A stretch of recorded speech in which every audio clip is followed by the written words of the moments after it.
আসসালামু আলাইকুম।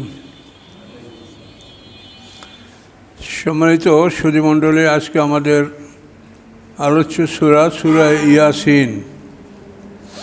আউযু বিল্লাহি মিনাশ শাইতানির রাজীম। ইয়াসিন আল কোরআনুল হাকিম।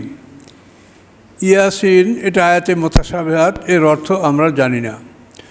আল কোরআনুল হাকিম, বিজ্ঞানময় কোরআনের শপথ। এই বিজ্ঞানময় কোরআনের শপথ করে আল্লাহ কি বলেন? ইন্নাকা লামিনাল মুরসালিন, নিশ্চয়ই আপনি গণের অন্তর্ভুক্ত।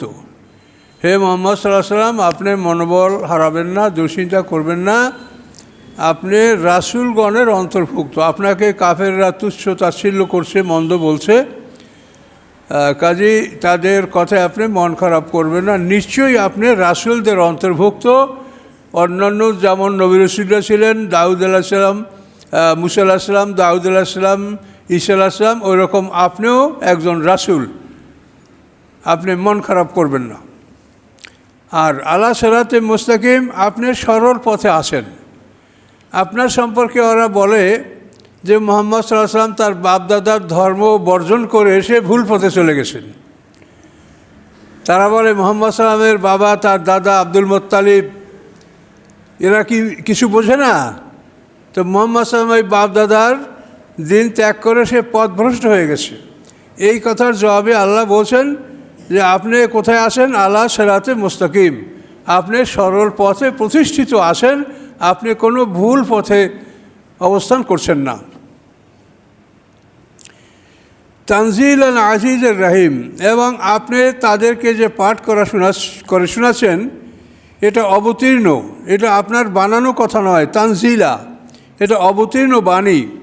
আল আজিজুর রহিম, যিনি অপ্রতিরোধ্য ক্ষমতার মালিক এবং যিনি ক্ষমাশীল দয়াময়, তার পক্ষ থেকে এই কোরআন অবতীর্ণ। কাজে এ ব্যাপারে ওরা যাই বলে যে মুহাম্মদ ওটা রচনা করেছে, নিজে বানিয়েছে, এ কথা ওদের মিথ্যা, ভুল। এই কথাও আপনি মন খারাপ করবেন না। তো এই কিতাব আপনার প্রতি কেন অবতীর্ণ করা হয়েছে? আল্লাহ বলেন লেতুনজেরা, যাতে আপনি ভয় দেখাতে পারেন কওমান, এমন একটা জাতিকে, মা উনজেরা আবাহুম, যাদের পূর্বপুরুষদেরকে ভয় দেখানো হয়নি, তাদের বাপদাদেরকেও সতর্ক করা হয় নাই। ফাহুম গাফিলুন, অথচ তারা এই দিন সম্পর্কে সম্পূর্ণ গাফেল, অমনোযোগী।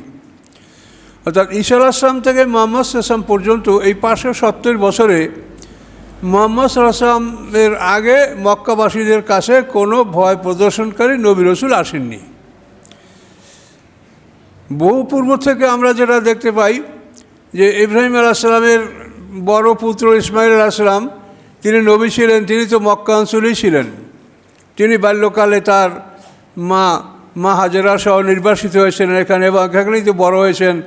এখানেই তিনি জুরহুম পরিবারে বিবাহ করেছেন। এবং ইসমাইল আলাইহিস সালামের বংশ, এই যে আরব অঞ্চলে, এরা সবাই বনি ইসমাইল, এবং আমরাও ওই বংশের থেকে। আমাদের নবী মুহাম্মদ সাল্লাল্লাহু আলাইহি ওয়াসাল্লামও ইসমাইল আলাইহিস সালামের বংশের নবী, তিনি বনি ইসমাইল। এবং মুসা আলাইহিস সালাম, দাউদ আলাইহিস সালাম, ঈসা আলাইহিস সালাম, এরা হচ্ছে বনি ইসরাইল। অর্থাৎ ইব্রাহিম আলাইহিস সালামের দ্বিতীয় পুত্র ইসহাক আলাইহিস সালাম, ইসহাক আলাইহিস সালামের পুত্র ইয়াকুব আলাইহিস সালাম, ইয়াকুব আলাইহিস সালামের অপর নাম ইসরাইল। তার 12টা পুত্র সন্তান ছিল, তাদের বংশধরকে বলা হয় বনি ইসরাইল। তো ওই সকল নবীরা বনি ইসরাইল, আর আমাদের নবী মুহাম্মদ সাল্লাল্লাহু আলাইহি ওয়াসাল্লাম তিনি বনি ইসমাইল। তো আল্লাহ বলেন যে আপনি এমন একটা জাতিকে সতর্ক করবেন যাদের বাপদাদাকে, পূর্বপুরুষদেরকে, পিতৃপুরুষদেরকে ভয় দেখানো হয়নি। ফাহুম গাফিলুন, তারা গাফেল, অমনোযোগী, তারা দিন সম্পর্কে কোনো জ্ঞান রাখে না। এখন এদের ব্যাপারে আল্লাহ বলছেন লাকাদ হাক্কাল কাউলু আলা আকসারিহিম, অবশ্যই শাস্তির বাণী নিশ্চিত হয়েছে তাদের অধিকাংশের উপরে। অধিকাংশের উপরে শাস্তির বাণী নিশ্চিত হয়ে গেছে, অতএব তারা ঈমান আনবে না। মানে প্রত্যেকটা জিনিসের একটা সীমা আছে, দাওয়াত দেওয়ারও একটা সীমা আছে, অনুরোধেরও সীমা আছে, বুঝানোরও সীমা আছে। এগুলি সব কিছু করার পরেও যারা একান্তভাবেই ঈমান আনবে না, বুঝে শুনে ঈমান আনবে না, তাদের ব্যাপারে আল্লাহর সিদ্ধান্ত যে ওরা ঈমান আনতেই পারবে না, ওদেরকে ঈমান আনার শক্তিটি আল্লাহ শেষ পর্যন্ত রহিত করে দেন। আবু জাহেলকে কী করে বোঝানো যাবে বলেন? আবু জাহেল আর উতবা বিন রবিয়া এই দুজন কাবাঘর তওয়াফ করছেন। তো কাবাঘর তওয়াফ করার সময় আবু জাহেল উতবা বিন রবিয়াকে বলে যে মুহাম্মদ সাল্লাল্লাহু আলাইহি ওয়াসাল্লাম সত্য, সে যা বলে তার কথা ঠিক সত্য। তো ওলিদ বলে মাহ, তুমি এটা বাদ দাও, কথা ছেড়ে দাও। তো আবু জাহেল রাগ করে বলে কেন, আমি ছাড়বো, এগুলো সত্য আমি বলছি। আল্লাহ ইন্নী লা আ'লামু আন্নাহু লা সাদিক, তাফসিরের ভাষা সাফওয়াতুত তাফাসির, মোহাম্মদ আলী সাবুনি যেটা সৌদি আরবের লেখক, ওনার তাফসিরে এই ভাষাটা আছে। তখন আবু জাহেল বলে আল্লাহে, আল্লাহর কসম, নিশ্চয়ই নিশ্চয়ই নিশ্চয়ই নিশ্চয়ই মুহাম্মদ সাল্লাল্লাহু আলাইহি ওয়াসাল্লাম সত্যবাদী। তো এভাবে তারা বোঝার পরে তাদেরকে কি বোঝানোর আছে? আল্লাহ কোরআন পাকে বলেন ইয়ারিফুনা নি'মাতাল্লাহি সুম্মা ইউনকিরুনাহা, তারা আল্লাহর নিয়ামতকে চিনলো কিন্তু চেনার পরে নিয়ামতকে অস্বীকার করলো। তো এই অবস্থা যাদের, তাদের ব্যাপারেই আল্লাহ বলেছেন যে তাদের অধিকাংশের পরে আমার বাণী, আল্লাহর বাণী নিশ্চিত হয়েছে যে তারা ঈমান আনবে না, ঈমান আনতে তারা পারবে না, এই ক্ষমতাটাই তাদের রহিত করে দেওয়া হয়েছে।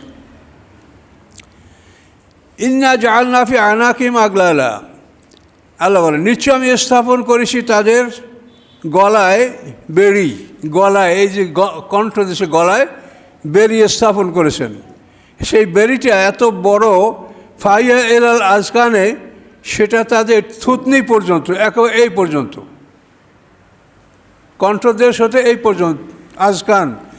এই বেড়িটা এত মোটা বেড়ি হওয়ার কারণে ফাহম মুখ মাহুন, তারা মাথা উঁচু করে চলছে। এখন এইখানে যদি বেড়ি এই পর্যন্ত, মাথা তো নিচু হবে না। তো এর অর্থ হলো যে তারা মাথা নত করে যে সৎচিন্তা করবে, এই সৎচিন্তা করার মতো ক্ষমতা তাদের লোপ পেয়েছে, এলো এক তর্জমা। আর অন্য তাফসির কথা বলেছেন গলায় বেড়ি পরে দেওয়ার অর্থ হলো তারা কৃপণতা বশত তারা তাদের হাত গলার সাথে নিজেরাই বেঁধে রেখেছে, তারা কোনো রকম দান খয়রাত করতে রাজি না। কথাও অনেক তাফসীরকাররা বলেছেন। তো যেভাবেই হোক আল্লাহ তাআলা তাদের ঈমান আনার ক্ষমতাকে রহিত করেছেন, যেহেতু তারা বুঝে শুনে অপরাধ করছে, কাজেই তাদেরকে বোঝানো সম্ভব না। যে জাগ্রত তাকে জাগানো যায় না।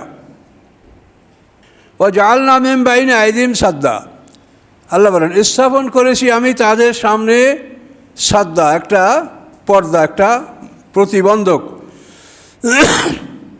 অমিন খালফিহিম সাদ্দা, এবং তাদের পিছনেও আমি স্থাপন করেছি একটি প্রতিবন্ধক। ফাগশাইনাহুম, এই দুইটি প্রতিবন্ধক দ্বারা আমি তাদেরকে ঢেকে ফেলেছি। ফাহুম লা ইবসিরুন, অথবা তারা কিছুই দেখতে পাচ্ছে না। অর্থাৎ সামনের দিক থেকে পিছনের দিক থেকে পর্দা ঢেলে দিয়ে অথবা প্রতিবন্ধক স্থাপন করে আল্লাহ তাদেরকে অন্ধকারের মধ্যে রেখে দিয়েছেন। ফলে তারা কোনোভাবেই সত্যকে আর দেখতে পারবে না, বুঝতে পারবে না, গ্রহণও করতে পারবে না। এটা হলো আল্লাহর অভিশাপ।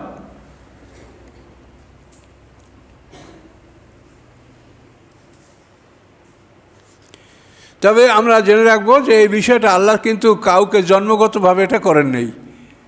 একবার, 10 বার, 100 বার বোঝানোর পরও যারা বোঝে না তাদের ব্যাপারে এই চূড়ান্ত ঘোষণা আল্লাহ করেছেন। এই জন্য আল্লাহ রাসূলকে বলছেন যে এরা রাসূলের আপনজন, বংশীয় সব লোকজন। আবু জাহেল, উতবা বিন রবিয়া, সাহেব বিন রবিয়া,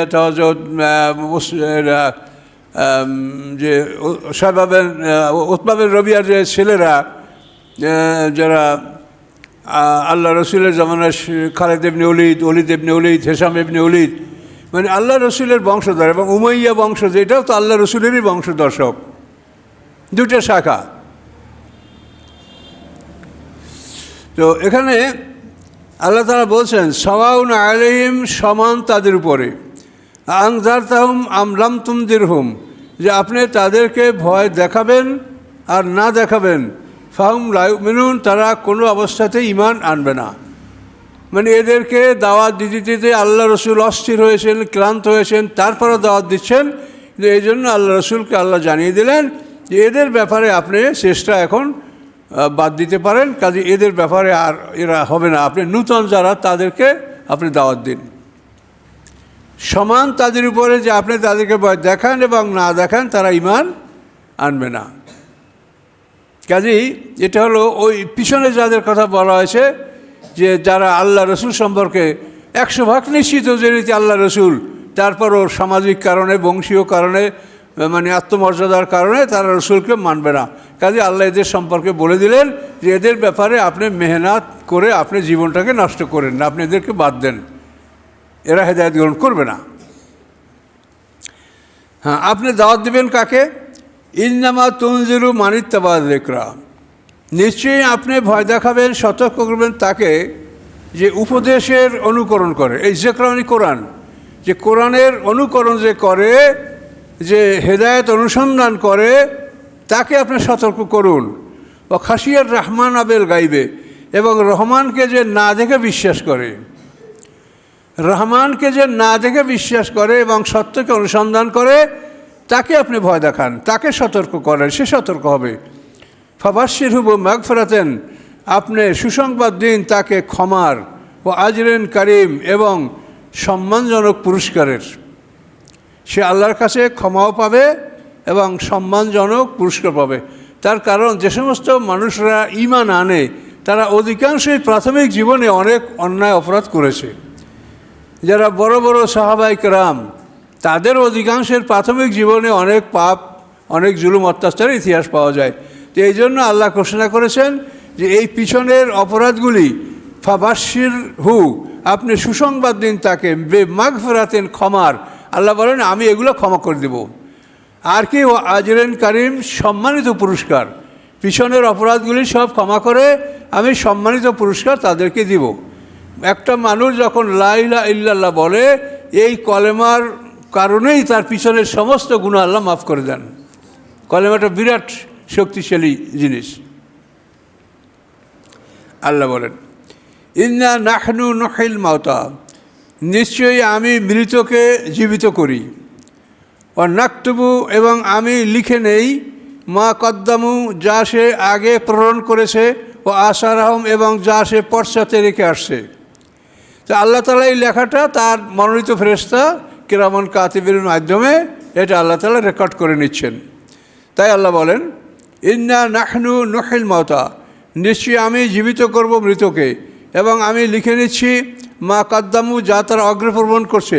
আমরা এখন যেগুলি মৃত্যুর আগে আমল করছি, এগুলি সবই তো আমাদের আগে প্রেরিত হচ্ছে। আগে আল্লাহ, মানে সকাল সন্ধ্যা এটা আল্লাহর কাছে ফেরেশতারা নিয়ে যাচ্ছে, কিরামান কাতিবিন ফেরেশতারা নিয়ে যাচ্ছে।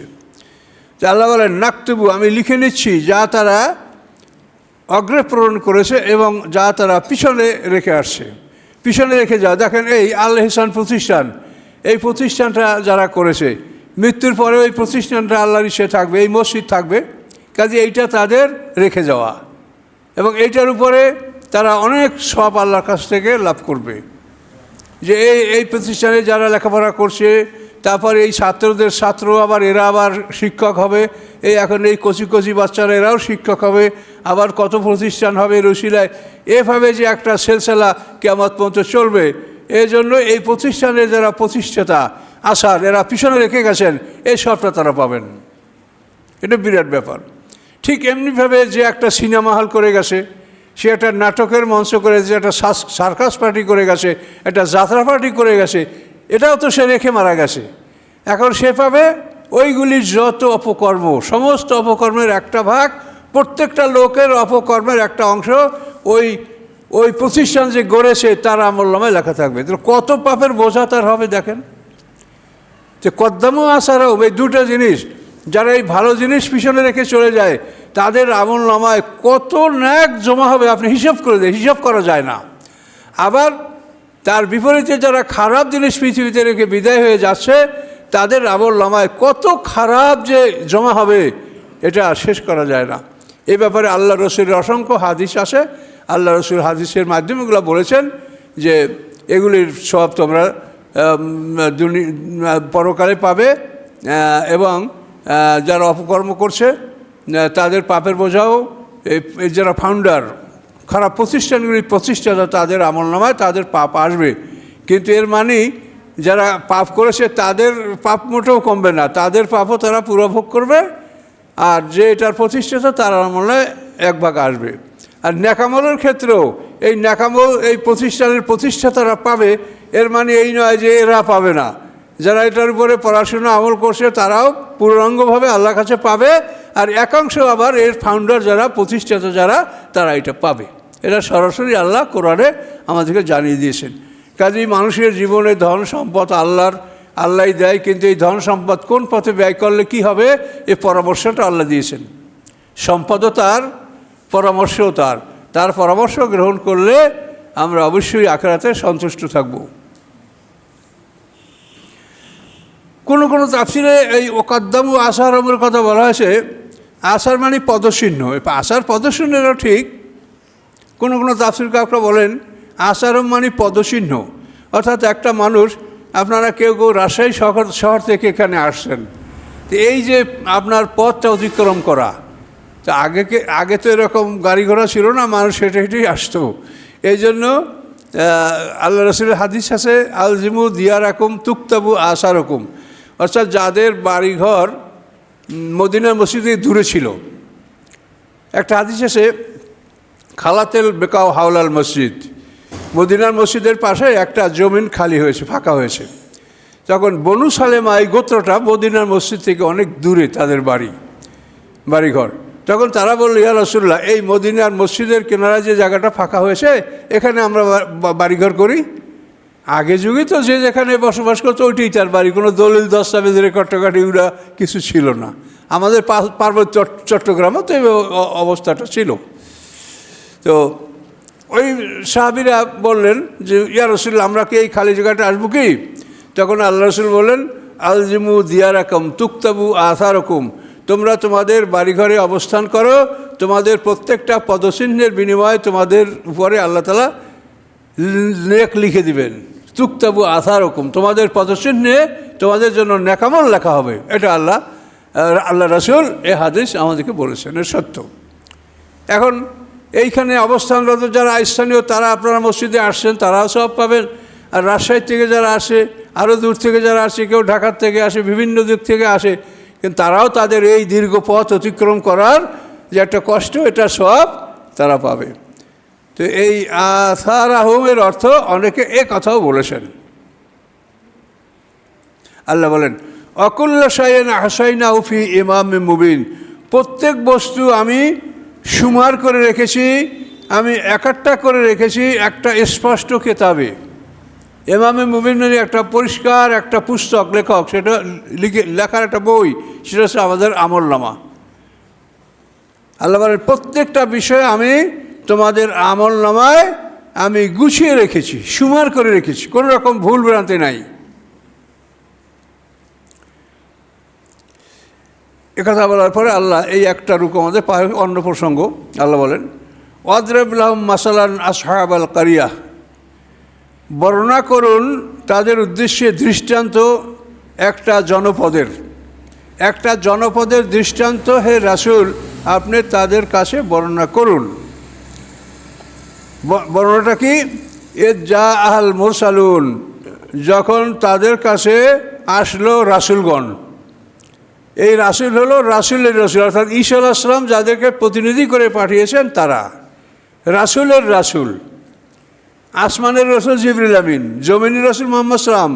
আবার রাসূলের দাওয়াত নিয়ে, চিঠি নিয়ে যারা বিভিন্ন অঞ্চলে যায় তারা রাসূলের রাসূল।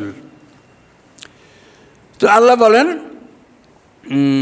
যখন ওই জনপদে রাসূলগণ এসেছিলেন, ইজ আরসালনা আলাইহিম ইসনাইন, আল্লাহ বলেন যখন আমি পাঠিয়েছিলাম তাদের কাছে দুজন, সাদেক সুদুক নামে দুইজন রাসূল ঈসা আলাইহিস সালামের প্রতিনিধি তাদের কাছে আসছিল। এনতাকিয়া শহর, এই শহরটা হলো সিরিয়ার এনতাকিয়া শহর। এখানে তাফসীর কাররা অনেক তাফসীর লেখেন যে এটা ঈসা আলাইহিস সালাম পৃথিবীতে থাকাকালীন অবস্থায় তিনি পাঠিয়েছিলেন। আবার কারো মতে যে ঈসা আলাইহিস সালাম আসমানে চলে যাওয়ার পরে এই ঘটনা ঘটেছে। ঈসা আলাইহিস সালাম আসমানে চলে যাওয়ার পরে কোনো এক রাত্রে তিনি আবার ফিরে এসছেন, তাফসীরে বলা আছে। এসে তার সমস্ত হাওয়ারিদেরকে ডেকেছেন, ডেকে তাদেরকে কর্মবন্টন করে দিয়েছেন যে তোমরা এই এই এলাকায় এই লোক তোমার কাজ করবে। এভাবে তিনি কর্ম বন্টন করে দিয়েছেন এবং তাদের জন্য তিনি খাবার আয়োজন করেছেন, মায়ের সাথে দেখা করেছেন। এভাবে তাদেরকে খাওয়া দাওয়ার পরে ঈসা আলাইহিস সালাম নিজ হাতে তাদের হাত ধুয়ে দিয়েছেন এবং রুমাল দ্বারা হাত মুছিয়ে দিয়েছেন এবং বলছে যে তোমরা জনগণের সেবা করবে। এই কথা উপদেশ দেওয়ার পরে কর্ম বন্টন করে তিনি আবার তার যথাস্থানে চলে গেছেন আল্লাহর হুকুমে। এরকম বিবরণ আছে। এগুলো হতে পারে। তা দেখেন, খ্রিস্টান জাতি তারা এমনি ধর্মীয় দিক থেকে আমাদের প্রতি বিদ্বেষ পোষণ করবে, এটা তো স্বাভাবিক, কিন্তু তারপর একটা সেবামূলক কাজে যে অংশগ্রহণ করা, এটা কিন্তু তারা যথেষ্ট অন্য অন্য জাতির সাথে তারা অগ্রণী হয়ে আছে।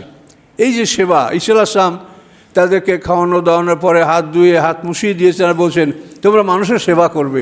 এই সেবার কাজে কিন্তু খ্রিস্টানরা তাদের একটা সেবার জন্য একটা বিরাট বাজেটও আছে এবং তাদের একটা পরিকল্পনা আছে এবং সেবা তারা করছে। তো আল্লাহ বলেন আরসালনা আলাইহিম ইসনাইন, আমি যখন তাদের প্রতি দুজন রাসূল পাঠালাম, সাদেক এবং সুদুক, ফাকাজ্জাবুহুমা, তারা ওই দুইজন রসুলকে অস্বীকার করলো। এই দুইজন রসুলকে তারা অস্বীকার করলো। অস্বীকার করার পরে ফাআজ্জাজনা বিসালিসিন, আমি তাদেরকে শক্তিশালী করলাম তৃতীয় রাসূল দ্বারা। তৃতীয় রাসূলের নাম হচ্ছে শামুনের সাফা। এই শামুনের সাফা তৃতীয়, তাকে দিয়া দুজনের সাথে তৃতীয়জন পাঠিয়ে আল্লাহ তাআলা তাদেরকে শক্তিশালী করলেন। ফকালু, অতঃপর তারা বললেন ইন্না ইলাইকুম মুরসালুন, নিশ্চয়ই আমরা তোমাদের প্রতি প্রেরিত রাসূল। আমরা ঈসা আলাইহিস সালামের পক্ষ থেকে আমরা তোমাদের কাছে প্রেরিত রাসূল। তারা বলল মা আনতুম ইল্লা বাশারুম মিসলুনা, তোমরা আমাদের মতো মানুষ ছাড়া কিছুই না, তোমরা তো আমাদের মতো মানুষ, তোমরা আবার রাসূল দাবি করছো কেমন করে? ওমা আনজালার রহমানু মিন শাই, রহমান কোনো কিছু নাজিল করেন নাই। দেখেন, রহমানকে কিন্তু বিশ্বাস করে, কিন্তু তার হুকুম আদেশ এগুলো বিশ্বাস করা হচ্ছে না। সারা পৃথিবীতে আপনি একটা মানুষ খুঁজে পাবেন কি না বলা যায় না যে আল্লাহকে বিশ্বাস করে না, আল্লাহর অস্তিত্বে বিশ্বাস করে। সব হিন্দু, মুসলমান, খ্রিস্টান বলতে সব। কিন্তু সমস্যা হলো যে আল্লাহর কথা শুনবো না। আমরা কথা শুনবো, সে যে বলে, যা বলে তাই শুনবো এবং সেটি নিয়ে আমরা আপনার তর্ক লিপ্ত হব। কিন্তু আল্লাহকে বিশ্বাস করি, কিন্তু আল্লাহর কথা আমরা শুনি না। আমাদের সমস্যা হলো এটাই সারা পৃথিবীব্যাপী। আনতুম ইল্লা তাকযিবুন, তোমরা মিথ্যাবাদী ছাড়া আর কিছু নাও। ক্বালু, তখন এই রাসূলগণ বললেন রব্বুনা ইয়ালামু, আমাদের রব জানেন, ইন্না ইলাইকুম লামুরসালুন, নিশ্চয়ই আমরা তোমাদের প্রতি প্রেরিত রাসূল, আমরা মিথ্যাবাদী নই, আমরা ঈসা আলাইহিস সালামের পক্ষ থেকে তোমাদের কাছে প্রেরিত রাসূল। ওমা আলাইনা ইল্লাল বালাগুল মুবিন, এবং আমাদের উপর অন্য কোনো দায়িত্ব নাই স্পষ্ট প্রচার করে দেওয়া ছাড়া। শুধু প্রচার করে দেবে, এটা আমাদের দায়িত্ব। তোমরা গ্রহণ করবে কি করবে না সে দায়িত্ব আমাদের নয়। কলু, জাতি বলল, এই রোমের এই সম্রাটটার নাম ছিল এন্তাখিস, তাফসীরে লেখা আছে। এই সম্রাট এন্তাখিস এবং তার সঙ্গী সাথীরা বলল ইন্না তাতাইয়ারনা বিকুম, আমরা মনে করি যে তোমরা হচ্ছে আমাদের সমাজে একটা কুলক্ষণ, অমিনাশ, তোমাদের কারণে বিপদ আপদ হয়, অশান্তি আসে। ইন্না তাতাইয়ারনা বিকুম, আমরা তোমাদেরকে আমাদের এই জাতির কুলক্ষণ হিসাবে আমরা মনে করছি। লাল্লাম তান্তাহু, যদি তোমরা ফিরে না আসো, তোমরা যে প্রচার করছো এই প্রচার থেকে যদি তোমরা বিরত না হও, লা নারজুমান্নাকুম, অবশ্যই আমরা তোমাদেরকে প্রস্তর আঘাতে হত্যা করব। ওয়া মাসান্নাকুম, অবশ্যই স্পর্শ করবে তোমাদেরকে মিন্না, আমাদের পক্ষ থেকে আযাবুল আলিম, বেদনাদায়ক শাস্তি। এই কথা বাদশা এন্তাখিস এবং তার সাথীরা বলল। ক্বালু, রাসূলগণ বললেন তায়রুকুম মাআকুম, তোমাদের দুর্ভাগ্য, তোমাদের মানে অশুভ লক্ষণ, মাআকুম, এটা তোমাদেরই সাথে। তোমাদের দুর্ভাগ্য, তোমাদের খারাপ পরিণতি, তোমাদের কুলক্ষণ, এটা তোমাদেরই সাথে। আইন যুক্কেতুম, তোমাদেরকে উপদেশ দেওয়া হচ্ছে, এটা কি কুলক্ষণ? তোমাদেরকে ভালো কথা বলা হচ্ছে, এটা কি কুলক্ষণ? ওনারা প্রশ্ন করলেন। বল আনতুম কওমুম মুসরিফুন, বরং তোমরা একটা সীমা লঙ্ঘনকারী জাতি। এভাবে বাদশাহ এনতাকিস এবং তার সাথীদের সাথে এই তিনজন রাসূলের তর্ক বিতর্ক হচ্ছিল। এরপরে অজামিন আকসাল মাদিনাতে রাজুলুন ইয়াসআ, অতঃপর আসলো শহরের দূর প্রান্ত হতে একজন মানুষ, ইয়াসআ, যে সজোরে দৌড়াতে দৌড়াতে আসতেছিল। এসে কি বলল? কলা, সে বলল, ইয়া কওমে, হে আমার জাতি, ইত্তাবিউল মুরসালিন, তোমরা এই রাসূলদের আনুগত্য করো। ইত্তাবিউ মান লা ইয়াসআলুকুম আজরা, তোমরা অনুকরণ করো তাদেরকে যারা তোমাদের কাছে কোনো বিনিময় চায় না। অহম মুহতাদুন, এবং তারা সৎপথপ্রাপ্ত। তো এই লোক শহরের দূর প্রান্ত থেকে আসলো। এই লোকের নাম হচ্ছে হাবিবে নাজ্জার। নাজ্জার মানে কাঠমিস্ত্রি। তো এই হাবিবে নাজ্জারের কাছে যখন এই প্রথম দুইজন যারা আহ্বানকারী, ওনারা হাবিবে নাজ্জারের কাছে দাওয়াত দিছিল, তখন হাবিবে নাজ্জার জিজ্ঞাসা করছিলেন যে তোমরা যে রাসূল, তোমাদের কাছে কি আলামত আছে, কি তোমাদের কাছে প্রমাণ আছে?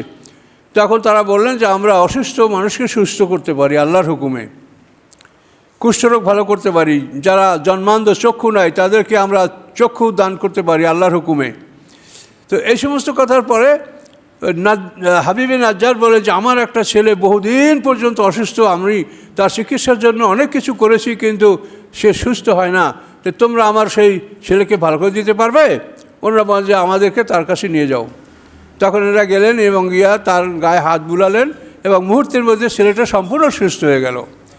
এই অবস্থা দেখার পরে হাবিবে নাজ্জার ইসলাম গ্রহণ করলেন এবং এই কথা যখন শহরে ছড়িয়ে পড়ল, তখন বহু লোক এভাবে তাদের কাছে এসে তারা অন্ধরা চোখ লাভ করলো, কুষ্ঠরোগীরা ভালো হলো, বিভিন্ন অসুস্থ মানুষরা ভালো হলো।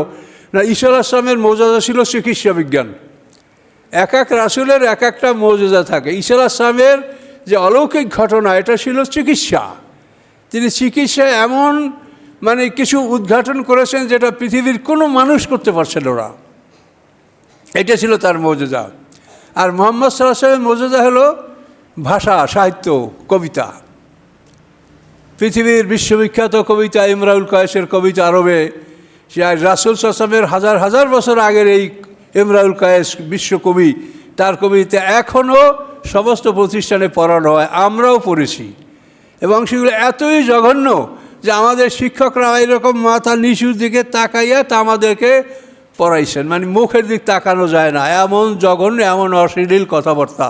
অথচ এটা বিশ্বের শ্রেষ্ঠ কবিতা ইমরাউল কায়েস। এই যে আরবের ভাষাগত পাণ্ডিত্য, কে কত ভালো কবিতা লিখতে পারে, কে কত ভালো কথা বলতে পারে, এইসবগুলোর উপরে আরবদের ছিল পরস্পর একটা প্রতিযোগিতা। এই জন্য মুহাম্মদ সাল্লাল্লাহু আলাইহি ওয়াসাল্লামকে আল্লাহ তাআলা এমন একটা ভাষা নিয়ে পাঠিয়েছেন যে ভাষার সাথে আরবের কোনো মানুষ এর সমকক্ষ ভাষা তারা রচনা করতে পারে নাই। এবং এটা আল্লাহ চ্যালেঞ্জ করে দিয়েছে যে পারবে না, পারো নাই, পারবেও না। এখন এই হাবিবে নাজ্জারের কাছে এই রাসূলগঞ্জ যাওয়ার পরে হাবিবে নাজ্জার ইসলাম গ্রহণ করলো এবং অনেক লোক চিকিৎসা ভালো হলো, তারা ইসলাম গ্রহণ করলো। এই খবর বাদশাহ এনতাকিসের কাছে যাওয়ার পরে বাদশাহ এনতাকিস এদেরকে ডাকলেন। ডাকার পরে এরাও বাদশাকে তাদের আহ্বান এটা জানালেন। কিন্তু বাদশাহ বলল যে আমি যে ইলাহ, আমাদের যে মূর্তি আমরা পূজা করি, এর চাইতে আবার কোনো ইলাহ আছে? তো ওনারা বলেন অবশ্যই এমন রব আছে যিনি সব কিছু করতে পারেন, মৃতকে জীবন দান করেন, তিনি সব কিছু করতে পারেন, কিন্তু তোমাদের ইলাহগুলো তো কিছু করতে পারে না। কিন্তু তারা এদের কথা শুনতে ছিল না। এই মুহূর্তে হাবিবে নাজ্জার দৌড়ে আসতেছিলেন তার অঞ্চল থেকে। অজামিন আকসাল মাদিনা, এই লোকটা হলো হাবিবে নাজ্জার। তো এই হাবিবে নাজ্জার উনি এসে তাদের পক্ষ সমর্থন করলেন এবং এই ঘটনা ঘটার পরে বাদশাহ ক্ষিপ্ত হয়ে তাদের সবাইকে ওইখানে বসে এমনভাবে বাদশাহ এবং তার লোকজন মারপিট শুরু করলো যে এদেরকে ওখানে বসে লাথি গুতা পিটান মেরে এই মানুষগুলো ওখানে বসে তারা সবাইকে হত্যা করে ফেললো। ইন্না লিল্লাহি ওয়া ইন্না ইলাইহি রাজিউন। ইত্তাবিউ মা লা ইয়াসআলুকুম আজরা, তোমরা এমন মানুষের অনুকরণ করো যারা তোমাদের কাছে বিনিময় চায় না এবং তারা নিজেরা হেদায়েত প্রাপ্ত। তো তো দাওয়াতের বিনিময়ে হেদায়েত আগেও চায় নাই কেউ, এখনও চায় না। একটা মানুষ যদি আপনি একটা মানুষের কাছে ইসলামের দাওয়াত দেন, সে যদি ইসলাম কবুল করে, তো এর বিনিময়ে কি তার থেকে কিছু নেওয়া হয়? কিছুই নেওয়া হয় না, বরং তাকে সবাই সাহায্য করে। সমাজে যে জিনিসটা প্রতিষ্ঠিত আছে সেটা হলো শিক্ষা ব্যবস্থা চালু রাখা, মসজিদ, মাদ্রাসা, বিভিন্ন প্রতিষ্ঠান, এগুলির পিছনে যারা সময় দান করবে তাদেরকে সময়ের মূল্য দিতে হবে। যদি তাদেরকে সময় মূল্য না দেওয়া হয় তাহলে তারা কিভাবে সময় দিবে এবং তারা কিভাবে খাওয়া পড়া, তো সবারই প্রয়োজন আছে। কাজেই একজন ইমামকে বেতন দেওয়া হয়, এটা তার নামাজের বিনিময় না, এটা হলো তার সময়। ইমাম সাহেব এই নামাজ পড়াবে, এই জন্য সে কোথাও যেতে পারছে? সে তো এখানে জেলখানার বন্দীদের মতো। ইমামতি চাকরি করা আর মুয়াজ্জিন এর চাইতে মনে হয় কঠিন চাকরি দুনিয়াতে নেই, আমার কাছে মনে হয়। এত কঠিন কাজ যে ওক্ত মতো আসতেই হবে, একটু দেরি হলে এই মুয়াজ্জিন সাহেব কী হলো, এই ইমাম সাহেব কী হলো। কিন্তু সেও তো মানুষ, আপনি এই দায়িত্বটা পালন করে দেখেন যেটা কত বড় কঠিন কাজ। তো এই জন্য আমরা যে সমাজে বেতন পেতে, এটা উমর ফারুক রাদিয়াল্লাহু তাআলা আনহুর জমানায় সমস্ত শিক্ষা প্রতিষ্ঠানে মসজিদ, মুয়াজ্জিন এবং বিভিন্ন কর্মচারীদের বেতন, এটা উমর ফারুক রাদিয়াল্লাহু তাআলার জমানায় এটা দেওয়া হয়েছে। আপনারা তার জীবন ইতিহাস পড়ে দেখেন। তো এই যে পারিশ্রমিকটা দেওয়া, এটা হলো একটা সময়ের মূল্য, যে একটা মানুষের সময়টাকে আপনি নিচ্ছেন, এই সময়ের মূল্য, এটা ইবাদতের মূল্য না।